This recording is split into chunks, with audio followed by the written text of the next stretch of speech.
Buenos días, hermanos, ¿cómo están? Damos gracias a Dios por esta mañana, por este día precioso en el que el Señor nos da el gozo de poder alabar, de poder aprender su palabra, de poder crecer en el conocimiento suyo y también de compartir el tiempo en comunión. Cuando decimos de compartir el tiempo en comunión, estamos hablando de compartir la amistad, el amor cristiano, pero también los alimentos. Los alimentos muchas veces son un pretexto, por decir así, ¿verdad? Para poder platicar, para podernos conocer. Y es una bendición traer alimentos este día para compartirlos entre los hermanos y para poder conocerlos más y estimularnos al amor y a las buenas obras, como dice la palabra de Dios. Cada 3 meses vamos a tener esta actividad, así es que, hermanos, esperamos que con entusiasmo podamos participar en esta actividad de comunión, celebrando la cena del Señor y teniendo en mente la importancia de la comunión cristiana. Este día, hermanos, damos gracias a Dios porque, como decía Lalo, ¿verdad? Tuvimos un muy buen tiempo el viernes y el sábado con los jóvenes y estaba pues casi lleno aquí, ¿verdad? Claro, eran jóvenes de otras iglesias invitadas, pero tuvimos un muy buen tiempo y creo que fue de mucha edificación el mensaje de nuestro hermano Víctor. Esperamos que pueda compartir a la iglesia ahora que yo esté fuera de la ciudad. En unas cuantas semanas vamos a salir la familia, ¿verdad?, de vacaciones, pero estamos invitando a algunos pastores para que estén aquí compartiendo la palabra de Dios, entre ellos el hermano Víctor, el hermano Polo, quizás, no sabemos si el hermano de la hermana Ruth, también el hermano Eric de México, también quizás esté por aquí con nosotros un fin de semana. Entonces todas estas oportunidades, hermanos, son bendición porque escuchamos a otras personas, no solamente a los mismos de siempre, ¿verdad?, que ya estamos muy trillados, que ya nos conocen, pero es una bendición escuchar a otros hermanos que traen un mensaje fresco, un mensaje refrescante a nuestro espíritu y que muchas veces pues es la misma palabra de Dios, pero el enfoque, el énfasis a veces es un poquito más fresco porque no estamos acostumbrados a escuchar a estos hermanos. Entonces es una bendición venir también cuando vienen otros hermanos a predicar la palabra de Dios. Gracias a Dios por esa bendición de esta semana. Vamos a entrar en materia, hermanos, en este día, en esta mañana. Les voy a invitar que meditemos en la necesidad del perdón, la necesidad de escudriñar nuestros corazones para poderlos investigar, para poder detectar qué hay ahí en ellos, qué es lo que pasa dentro de nuestro corazón, hermanos. Muchas veces nos dejamos llevar por los quehaceres, las actividades cotidianas y no nos damos cuenta todo lo que nos hemos deslizado hasta una condición de pecado, hasta una condición triste de pecado. Y muchas veces también aceptamos la simulación, aceptamos la doble vida. De esto nos habló el hermano Víctor también un poco. Aceptamos vivir una vida de la iglesia, de las cosas espirituales, pero también al mismo tiempo, con el otro pie, aceptamos vivir una vida en el pecado, donde ocultamente estamos viviendo en una actitud de pecado. Yo les invito para que analicemos esta mañana la vida de David a través de este Salmo 51.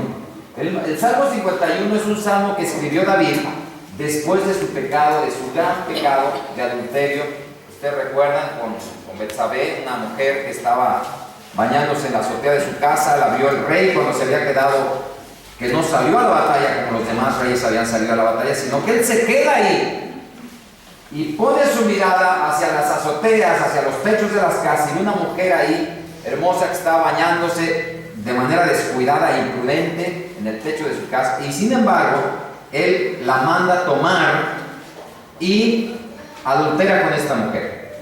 No vamos a ver el caso del pecado de David en detalle. Lo que quiero ver es los resultados, hermanos. Vamos a estar viendo los resultados de ese pecado y vamos a ver las consecuencias que pudo descubrir David en el propio pecado que él anidó en su corazón.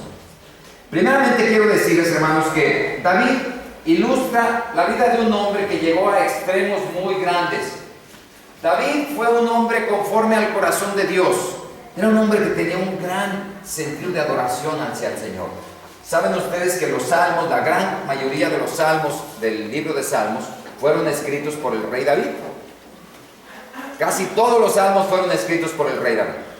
Son hermosos poemas, hermosos cantos de adoración al Señor, alabanzas preciosas al Señor. De tal manera que David era un hombre que tenía un gran corazón para el Señor. Tenía una gran entrega y una gran comunión preciosa con el Señor. Sin embargo, ese mismo rey, ese mismo hombre, se dio la libertad de caer a los más terribles pecados a través de un solo pecado, que fue el adulterio de esa tarde que vio a esta mujer. Y a través de ese pecado, hermanos, lo llevó después al engaño, lo llevó a la deslealtad, porque Urías era su amigo. Quizás habían hasta jugado juntos en la juventud. Se cree que Urías, como era muy cerca de la familia del rey, había quizás compartido la vida con David, de tal manera que eran cuates, ¿verdad? Eran amigos.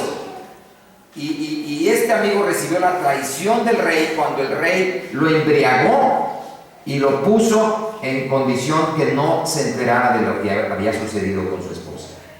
Fue una cosa terrible. Lo engañó, lo traicionó y lo mandó matar además. ¿Se acuerdan de lo que hizo David? Le dijo a su general: ponlo al frente de la batalla, que muere. De tal manera que David no se midió en el pecado, no supo cómo se fue deslizando a partir de un pecado, de dejar que su vista se posara en aquella mujer, se fue deslizando al adulterio, al engaño, a la mentira, al homicidio y a vivir una vida doble. Se dice, hermanos, y se cree que el rey David estuvo viviendo en esa condición aproximadamente por 2 años.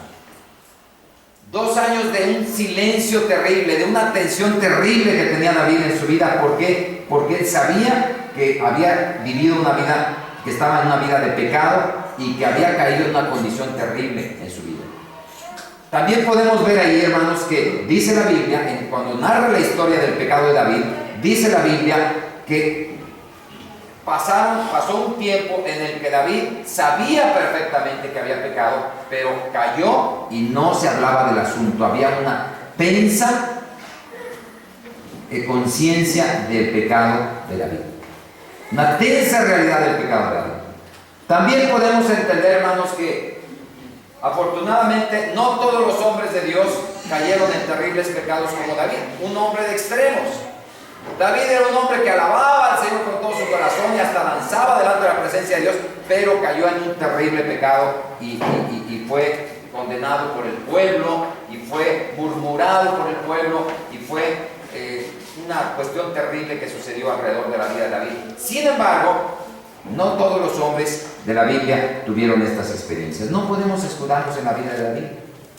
Yo he escuchado personas que dicen: bueno, David tuvo muchas mujeres, ¿por qué yo no? Hay gente que dice: no, pues Abraham tuvo muchas mujeres y así, y por qué no. Cosas así. Pero el Señor no aprobó lo que había pasado y le mandó a Natán. Ustedes saben lo de la historia. Cuando Natán, el profeta de Dios, enfrenta a David y le dice que había un hombre que tenía una sola ovejita y que vino otro hombre poderoso y rico y le quitó su oveja, ¿verdad? Y lo dejó desamparado.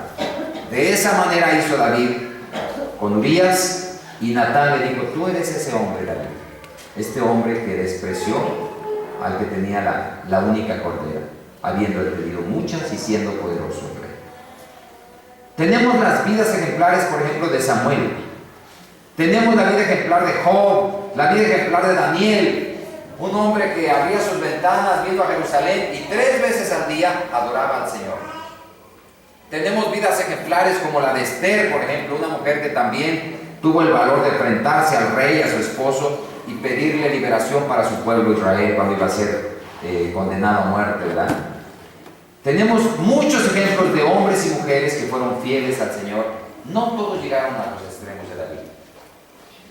David, si bien fue un hombre que escribió muchos salmos y cánticos y grandes elementos de adoración al Señor, sin embargo, cayó muy bajo por causa de su pecado, por causa de lo que él hizo. Después vemos la vida de David en su familia. Ya hemos hablado de lo que pasó con sus hijos, ¿verdad?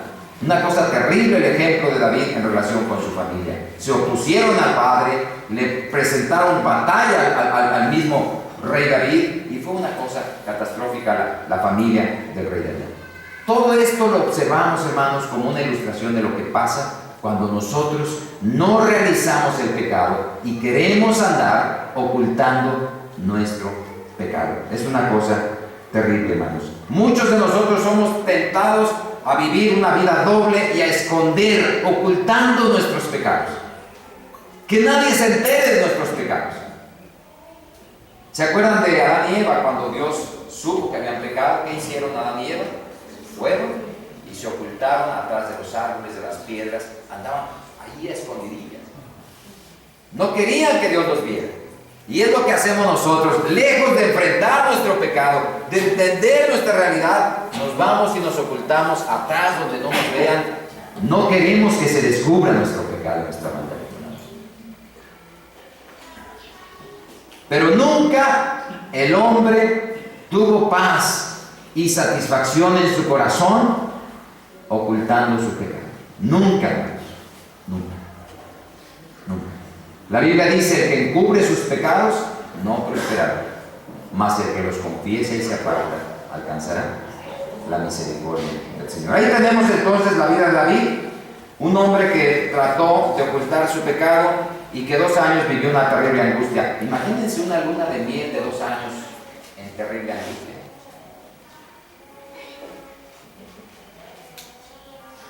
No luna de miel, sería más bien luna de ¿qué? De ajenjo. Luna de hiel, exactamente. Luna de hiel, no luna de miel. Es una cosa terrible lo que le pasó a David. Él pensó que ese disfrute le iba a llevar a otras satisfacciones y cosas y le trajo una terrible decepción, enfrentándose a su propio pecado y a su propia amargura durante esos 2 terribles años, donde el pueblo hablaba y murmuraba del rey. Decían: ese rey en el pecado. Y empezaron a hablar la gente. Cuchichaban ahí en las esquinas, salía el rey y decían: ahí va, con la mujer. Entonces, es una cosa terrible. Nosotros no podemos permitirnos a nosotros, hermanos, darnos la libertad de andar en un pecado oculto. Es mejor que nuestra vida sea transparente, hermanos, que sepan las personas lo que nosotros tenemos y lo que somos. Es mejor. ¿Por qué es mejor? Porque aunque duele, aunque es difícil entender la realidad, pero lleva a una solución pronta. De lo contrario, se va extendiendo el pecado, se va alargando el pecado, se va haciendo más difícil la salida, vemos más lejos la solución a nuestros pecados cuando nos mantenemos ocultando y ocultando y ocultando. Esos 2 años pudieron haber sido 2 días. Esos 2 años pudieron haber sido 2 meses. O pudieron haber sido 20 años. Quizás hay personas, hay hermanos que duran años y años ocultando un pecado en sus vidas, hermanos. Pasan los años y la gente habla y la gente supone cosas y muchas cosas se dicen y se pueden decir o se pueden murmurar, pero el pecado está oculto, está ahí encerrado, está escondido y no se saca la realidad del pecado. Quizás nosotros no tenemos los grandes pecados de David. Quizás no hemos llegado al adulterio, quizás no hemos llegado al homicidio, quizás no hemos engañado al amigo y ser desleales para el que compartió o ha compartido su vida con nosotros. Pero hay otros pecados. Hay otros pecados. Y cada uno de ustedes sabe cuál es el pecado que pueda estar escondido en su corazón. Cada uno de nosotros se conoce a sí mismo. Tenemos aquí, hermanos, en este pasaje, vamos a ver 3 conclusiones a las que llega David viendo su propio pecado, experimentando ese pecado. 3 conclusiones a las que llega David. Vean la primera, allí en el versículo 1. Se dio cuenta de lo que es el pecado. Primeramente, en el Salmo 51:1 dice la Biblia: ten piedad de mí, oh Dios, conforme a tu misericordia, conforme a las multitudes conforme a la multitud de tus piedades, borra mis rebeliones. La primera cosa que se dio cuenta cuenta David que él había hecho, hermanos, es una rebelión. Una rebelión, es una oposición lacerante, tajante. Es la rebelión contra Dios. Primeramente es lo que tenemos que entender. Cuando nosotros realizamos nuestro pecado, estamos rebelándonos contra Dios. Y eso lo vio David en su propia vida. Dice el versículo 3 también, dice: yo reconozco que, reconozco mis rebeliones. Mis rebeliones. Nosotros pudiéramos pensar, no, pues fue un ratito de placer que tuvo David ahí. No pasó nada. No, en ese ratito de placer hubo rebelión contra Dios. Hubo una oposición directa contra el Creador, contra el sustentador de nuestra vida. Es una rebelión contra su palabra, contra sus principios, contra las normas de vida que Él establece para que las vivamos delante de su rostro, delante de sus ojos. Es una rebelión, una oposición contra lo que Dios quiere que nosotros encaucemos en nuestra vida. Y tú y yo sabemos muchas veces las normas de Dios para vivir, pero no hacemos caso de las normas de Dios y andamos en rebelión. La rebeldía es terrible, hermanos. La rebeldía, la rebelión es un asunto que tiene su origen en el cielo. ¿Dónde empezó la rebelión? ¿Quién la inició? Aquel querubín que cubría la gloria de Dios. Ahí empezó la rebelión. Dios estableció la pauta de conducta para sus ángeles, para sus querubines, para todo el séquito, de toda la parte celestial, toda su creación celestial del Señor. Sin embargo, este querubín precioso que guardaba la gloria de Dios se rebeló contra el Creador y se puso en oposición contra su Señor. Arrastró a una tercera parte de los ángeles de Dios, los arrastró con él y se opuso al Creador. Ahí está.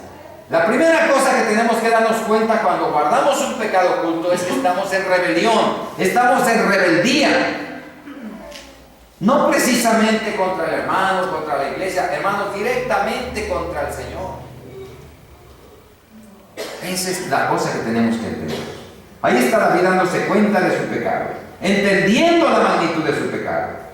Ahora, otra cosa que también vemos en el verso 4, el pecado es precisamente atentar contra Dios. Contra ti solo he pecado y he hecho lo malo delante de tus ojos. Antes que contra cualquier persona o situación o entidad, es contra Dios contra quien pecamos, hermanos. Siempre pensemos en esto. Si yo tengo oculto un pecado, no estoy ocultando lo de las personas, estoy rebelándome contra Dios y estoy atentando contra su autoridad. Ese es el punto. Finalmente las personas, se alegran cuando uno saca un pecado, no se mofan, no se burlan, al contrario. Dice, qué mal que tenías este pecado oculto, pero qué bueno que lo estás sacando. Qué mal que pasado tanto tiempo ocultando esta situación y que no tenías salud, y yo te veía triste, yo te veía acongojado, te veía decaído, te veía en una condición terrible, no entendía por qué no eras la persona alegre, contenta, de gozo, no vi el gozo de tu salvación en tu rostro, en tu vida, estabas opacado, estabas decaído, no sabía por qué mal te sucedió así. Sin embargo, gloria a Dios, gracias a Dios que ahora estás sacando tu pecado, que estás entendiendo cómo estás atentando y has atentado contra el Señor. Entonces, no nos burlamos, no estamos reclamando terriblemente a la persona, estamos agradecidos porque sacó lo que tenía en su corazón, ¿verdad?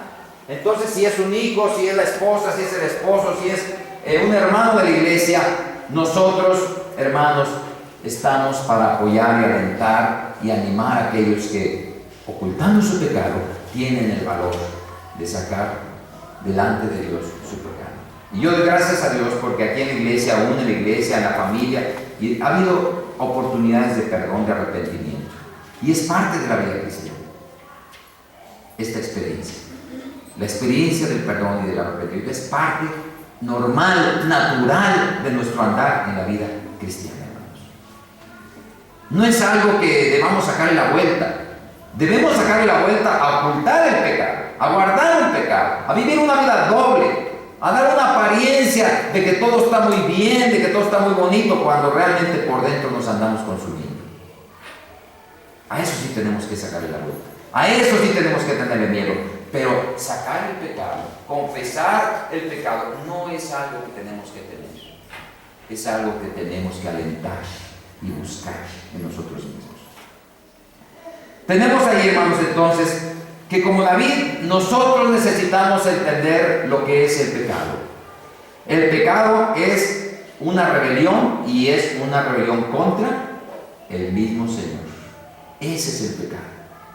No nos preocupen tanto los hermanos, preocupémonos por la opinión de Dios y cómo Dios se duele por nuestro pecado. Pero David no solamente entendió su propio pecado, hermanos, en cuanto a lo que es el pecado, sino también David entendió y llegó a la conclusión de que necesitaba el perdón.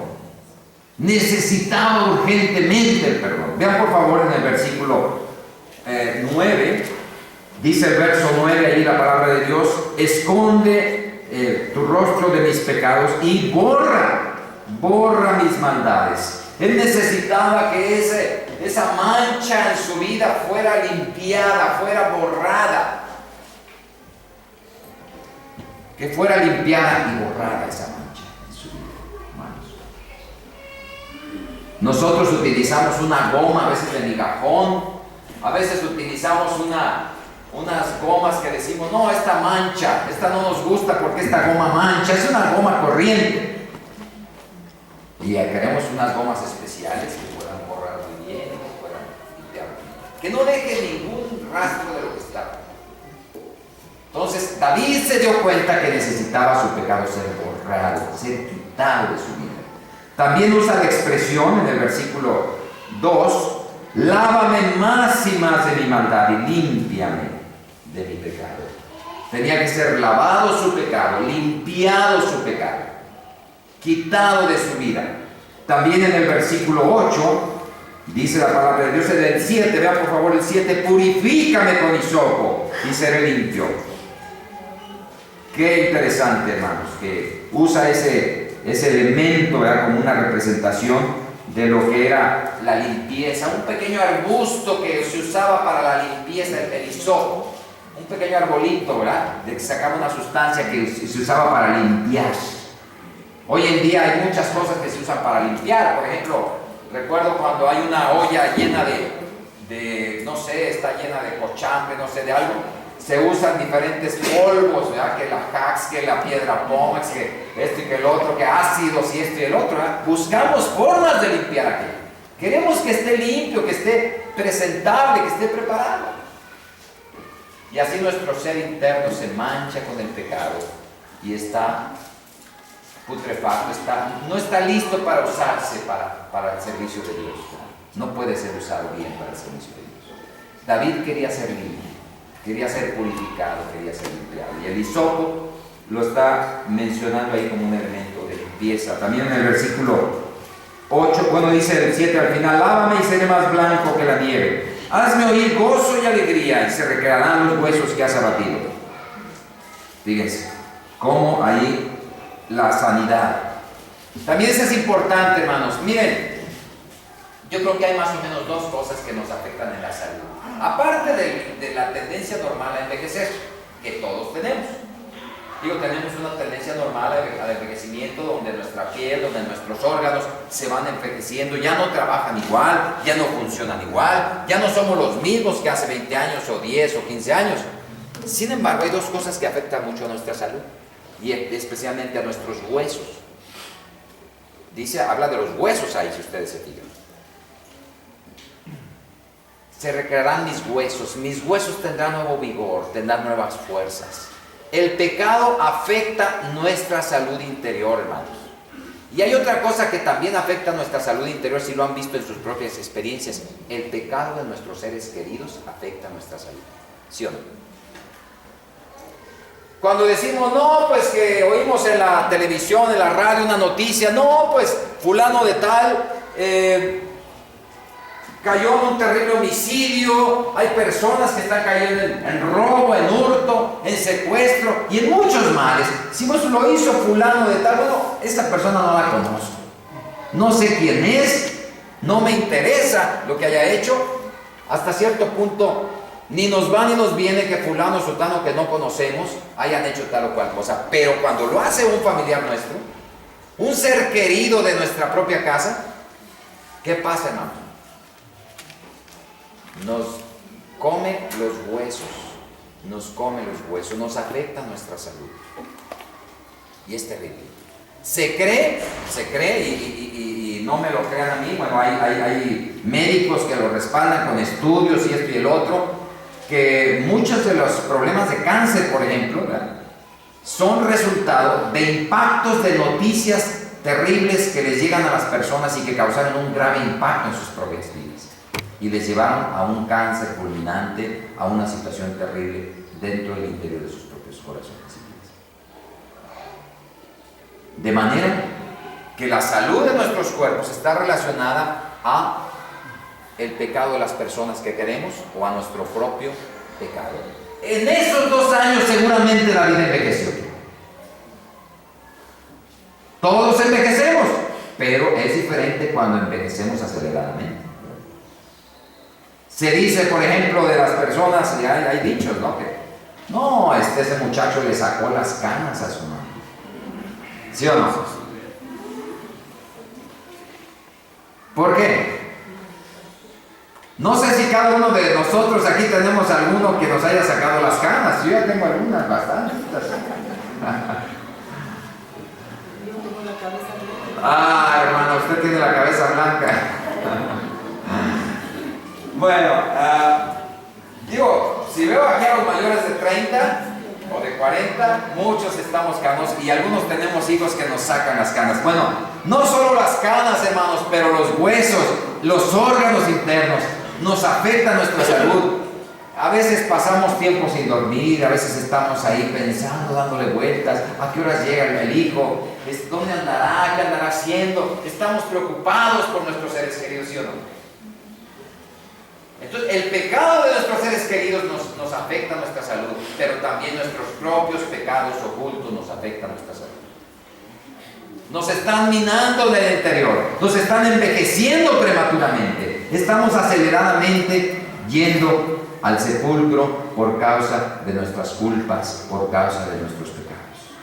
Y el salmista David decía en el versículo 8, dice ahí el verso 8, hazme oír alegría y gozo, y se recrearán los huesos que has abatido. Dios permite que nuestros huesos sean abatidos. Dios permite las enfermedades terribles. Dios permite al devorador.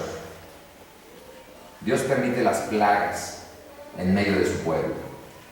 Dios permite cosas terribles que puedan pasar en nuestras vidas y familias cuando no estamos en sujeción a la voluntad de Dios y permitimos el pecado oculto, cuando no confesamos nuestro pecado como conviene, cuando no vamos prestamente al Señor y tenemos cuentas cortas con Él. Es como el asunto de los préstamos, ¿no? Una persona dice, yo saco un préstamo a 20 años, tenemos cuentas largas con el banco, ¿no? Y cuando decimos, mira, no traigo ahorita la lana, pero te la doy en 1 hora, tenemos cuentas cortas, ¿sí? Dice la Biblia que no debemos pedir prestado a nadie, que es mejor no pedir prestado. ¿Ya? Dice la Escritura, ese es un principio de la palabra de Dios, que no debáis nada a nadie, sino el amaros unos a otros. Pero cuando nos vemos en una necesidad imperiosa y lo hacemos, tenemos que tener cuentas cortas. Muy cortas. Entre más largas, más difíciles las cuentas, más complicado. Y David dejó pasar 2 años. 2 años, 2 largos años, terribles años, donde estuvo minando su corazón, terminando su mente. Él lo permitió, se lo permitió a sí mismo. Y él clamaba: Señor, dame el gozo de la salvación, vuélveme la alegría que perdí. ¿Por qué estoy en esta condición? Entonces tenemos ahí todas esas experiencias que vivió David, ¿verdad?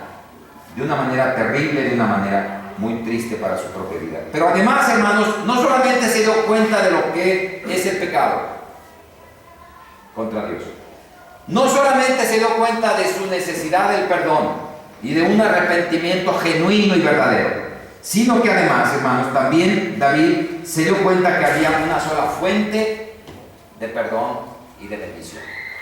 Había una sola fuente de perdón y de bendición. Y vean por favor en el versículo 1, allí en el Salmo 51, 1, dice la palabra de Dios ahí: ten piedad de mí, oh Dios, ¿conforme a qué?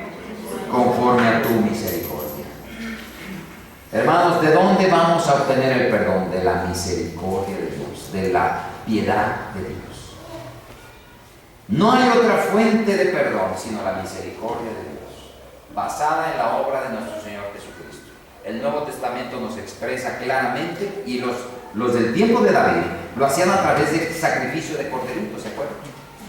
Ellos llevaban su cordero, lo presentaban al sacerdote, el sacerdote inmolaba aquel cordero, le cortaba la yugular, sacaba la sangre que se escurría ahí a un lado del altar, y eso implicaba que ese corderito estaba viendo al Cordero de Dios que venía en el futuro, el Cordero de Dios que quita el pecado del mundo.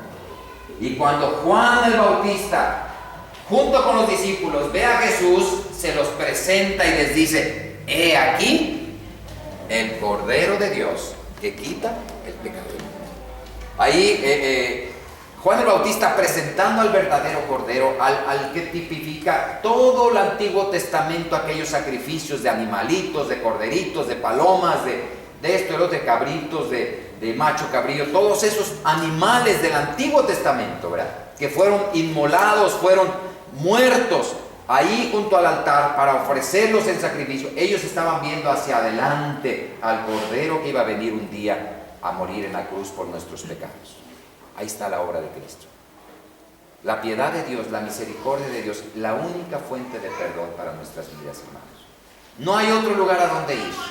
No hay otra cosa que comprar, no hay nada que conseguir, nada absolutamente que pueda darnos el perdón de nuestros pecados, sino solo la sangre de Cristo Jesús. Dice Éxodo, no lo vean, pero se los digo de memoria, dice el Señor en el Antiguo Testamento, Éxodo 12:13, dice: y veré la sangre y pasaré de vosotros, y no habrá plaga de mortandad cuando hiera la tierra de Egipto. Y veré la sangre, piensen lo que está diciendo el Señor ahí, Éxodo 12:13, y veré la sangre y pasaré de vosotros, y no habrá plaga de mortandad cuando hiera la tierra de Egipto. Los primogénitos fueron liberados de la maldición de morir por causa de la plaga que venía contra Egipto. Y los israelitas mataron un corderito y la sangre la untaron en los dinteles de las puertas de sus casas, y vino el ángel heridor. Pero el ángel heridor vio la sangre y pasó de largo. Eso es lo que significa la palabra Pascua. Pasar por alto, pasar de largo. El ángel no entró a esa casa, entró a la casa de Faraón, entró a la casa de los egipcios, llegó y mató al primogénito de los egipcios, y la plaga llegó al pueblo de Egipto, que eran incrédulos al Señor. Pero el ángel heridor pasó de largo y no entró a la casa de los israelitas, porque ellos confiaron en la sangre del Cordero. He aquí el Cordero de Dios que quita el pecado del mundo. Y está ligado con la cena del Señor también. La experiencia que vamos a tener en un ratito más aquí en la iglesia. El Señor nos invita a comer su carne y a beber su sangre. Creer en ese sacrificio precioso. No hay otra fuente de salvación, no hay otra fuente de perdón, hermanos. Solamente la misericordia de Dios, y la única fuente, la sangre de Cristo Jesús, que nos limpia de todo pecado, como dice la palabra de Dios en 1 Juan 1:7. Muy bien, hermanos. Así que con todas estas enseñanzas, hermanos, podemos ver que David se dio cuenta de su pecado, se dio cuenta de la necesidad de perdón, pero además echó mano de la fuente del perdón, que era la misericordia de Dios. Déjenme contarles una pequeña historia. Esta es una historia verdadera, de unos misioneros en la India. Estos misioneros en la India y salían a los pueblos de estos pequeñas aldeas de la India a compartir la palabra de Dios. Cada tarde iban y compartían la palabra de Dios en diferentes pueblitos, llevando la palabra de Dios. Y siempre pasaban por un caminito, una vereda, donde había un lugar ahí especial, una casa muy bonita y todo ahí. Pero había un hombre que estaba ahí, un sacerdote hindú, que estaba ahí vestido en su atuendo, alrededor de un árbol que consideraba sagrado, estaba haciendo rueda y plegarias alrededor de este árbol, y estaba día y día haciendo ruegos y plegarias a este árbol, que era un ídolo de la religión hindú. Estos misioneros no sabían qué hacer, porque ellos iban a predicar la palabra a muchos lugares pobres y lugares pequeños, pero este hombre vivía en una casa especial, ¿verdad? Una casa pequeña pero muy bonita, muy especial, donde tenía todo muy ordenado, muy lujoso, por decir así, pero él pasaba el tiempo adorando a este nicho, este árbol que estaba ahí como un ídolo, ¿verdad? Un día dijeron los misioneros: vamos a orar por este hombre y vamos a llegar y hablarle de Jesús. Si nos rechaza y nos cierra la puerta, pues ni modo, pero vamos a intentarlo y vamos a orar. Entonces fueron y se atrevieron una tarde llegando hasta este hombre y le dijeron: Señor, discúlpenos, pero vemos que usted está día tras día suplicando y rogando, ¿verdad? ¿Qué es lo que espera obtener con esto? Y fue la pregunta clave: ¿qué espera obtener con esto? Y aquel sacerdote les contesta y les dice: miren, lo que quiero obtener es el perdón de mis pecados. Y entonces le dijeron ellos: ¿pero cuánto tiempo lleva haciéndolo? Y entonces él se atrevió a decirle su historia. Dice: ¿sabe qué? Hace muchos años, cuando yo era joven y rico, porque mis padres murieron y me dejaron muy rico, tenía yo muchos bienes, tenía muchas posesiones, muchas propiedades. Los sacerdotes hindúes me dijeron que yo tenía que entregar mis posesiones si quería tener salvación y salud y liberación de mis culpas, porque él se sentía cargado, se sentía angustiado, se sentía terriblemente lleno de pecado. Y le dijeron: tiene usted que vender sus posesiones y hacer un templo para nuestros dioses, y tiene que entregar todo lo que tiene. Dice: y lo hice.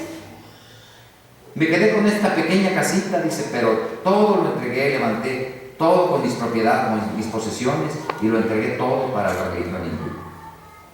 Dice: pero mis culpas no cesan. Después vinieron los sacerdotes y me dijeron: ahora lo que tiene que hacer es ir a hacer una peregrinación hasta la ciudad santa.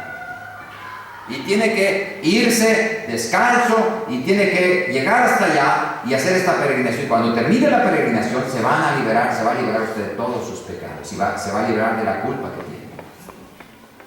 Dice: pues lo hice sinceramente, con todo mi corazón. Fui hasta la ciudad santa, llegué hasta allá, hice todo lo que me dijeron, pero no encontré ninguna libertad en mis pecados. La culpa sigue aquí, dice. Mi culpa está dentro de mí. Puedo entregar todo lo que tengo, no tengo problema con eso, pero no sale la culpa. Está dentro de mi corazón.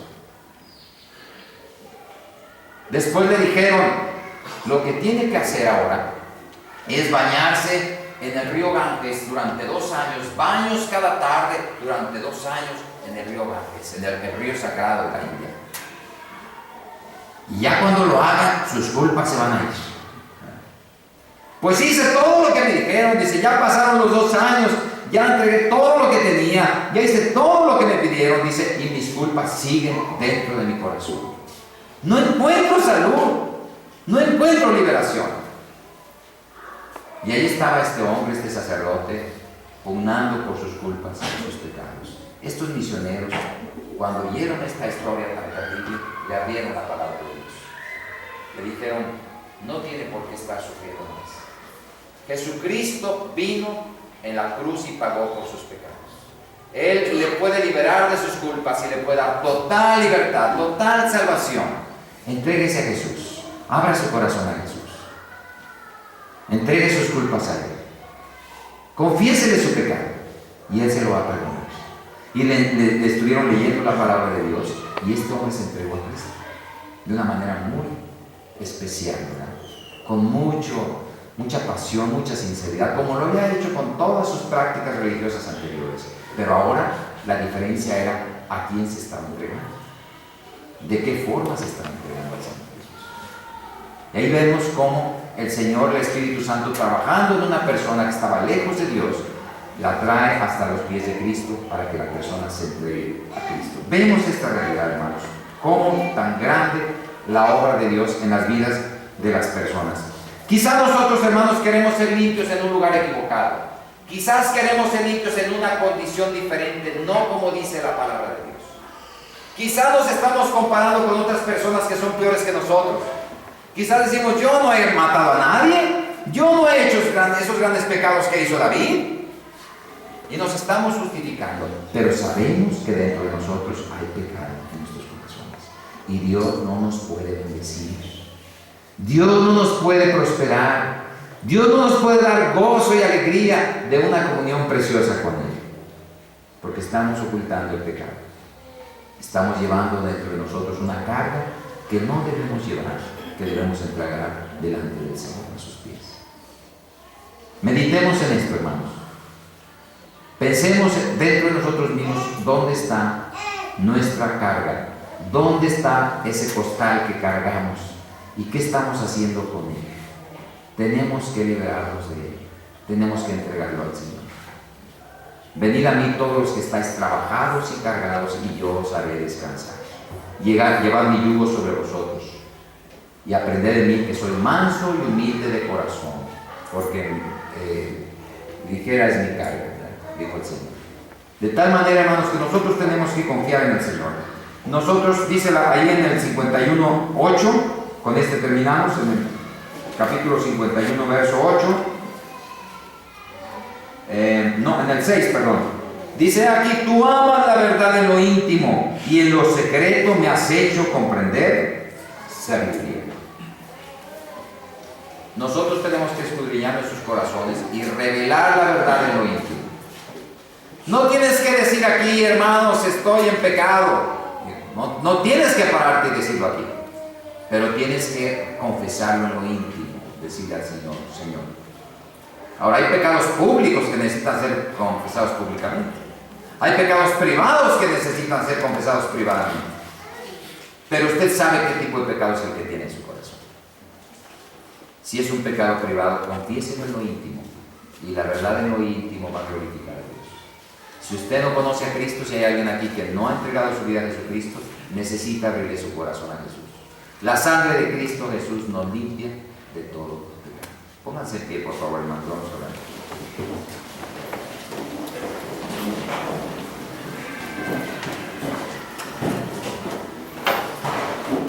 Padre Celestial, te damos gracias por esta tarde, Señor, por el privilegio que nos das de conocer tu palabra.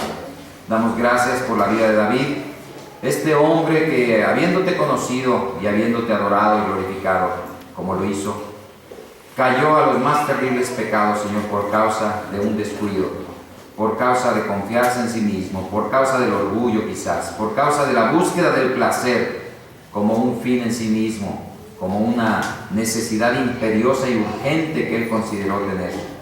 Sin embargo, Señor, sabemos que es el engaño del pecado. Sabemos que el pecado nos atrapa.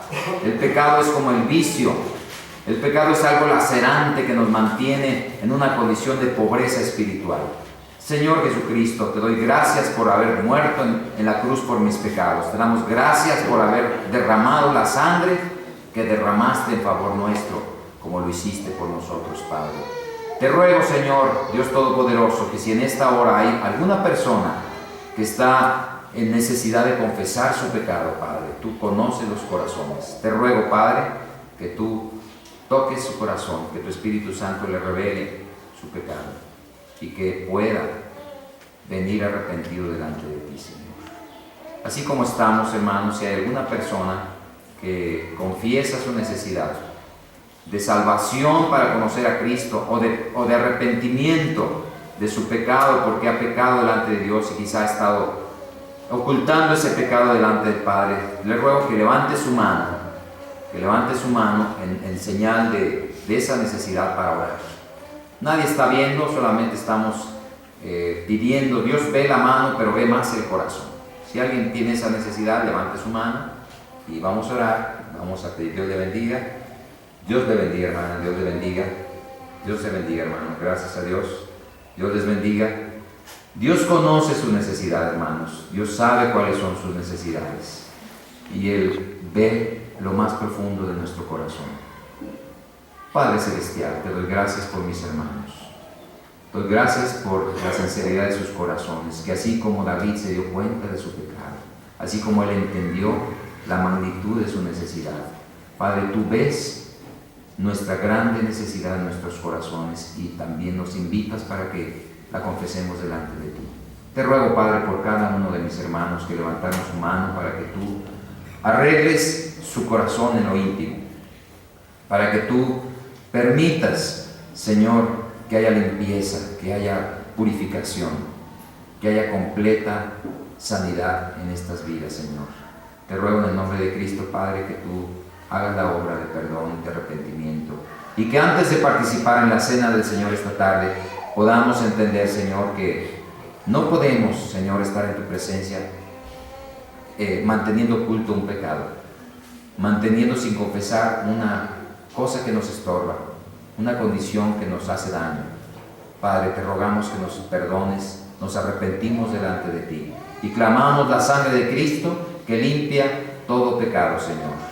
Te pedimos que tú obres poderosamente en cada corazón, en cada una de la vida de nuestros hermanos. Si hay algún hermano que no tuvo el valor de levantar su mano, pero que sabe que en su corazón anida un pecado, una necesidad, te ruego, Señor, que tú le lleves al arrepentimiento antes que sea tarde, antes que se haga más grave esa necesidad y antes que cause más estragos en su propia vida y en la vida de sus seres queridos también o de la iglesia. Te lo pedimos dándote gracias, ponemos todo delante de ti en el nombre de Cristo Jesús. Dios les bendiga, hermanos, pueden sentarse.